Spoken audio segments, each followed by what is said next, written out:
दिवाळीच्या सगळ्यांना खूप खूप शुभेच्छा. आता माझा आवाज इथं बसलेला आहे, पण हे सगळं आम्ही लाईटिंग केली आहे घराला. त्याच्यानंतर हा लाडू जो की मम्मीने बनवलेला, आणि दिवाळीसाठी फुलांची तयारी. मग त्या दिवशी पुरी भाजीचं जेवण बनवलेलं. आदल्या दिवशी मम्मीला बांगड्या भरायला गेलतो. आणि येस, मी इथं रांगोळी काढते. या टाईमला जरा छोटीशीच रांगोळी आहे मागच्या वर्षापेक्षा, आय गेस. पण या, this is the colour I am twinning with my rangoli colour and my dress colour as well. आणि मस्त अशी रांगोळी काढली. सगळं म्हणजे आमचा अख्खा पॅसेजवरूनच मी रांगोळी काढलेली. आणि हा माझा साज, शृंगारचं सामान, मस्त मस्त पिंक ड्रेस. त्यानंतर इथं मी माझ्या बांगड्या आणि मेहंदी फ्लॉन्ट करते आहे. आणि खूप मस्त वाटलं त्या दिवशी.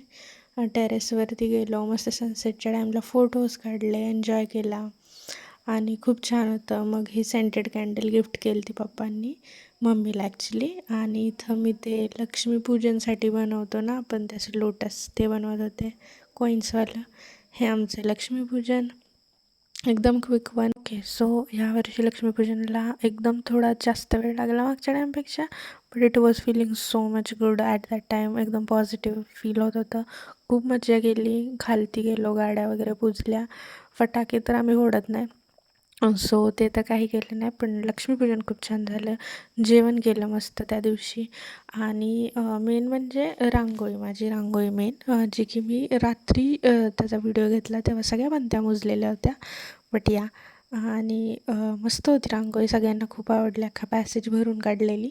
आणि मग हा आमचा दरवाजा सजवलेला, पुन्हा घरामधले छोटे छोटे डेकोरेशन्स ॲज वेल. हे जेवण खूप मस्त झालं होतं बाय द वे. सो ह्या व्लॉगसाठी इतकंच. भेटूया नेक्स्ट व्लॉगमध्ये. बाय.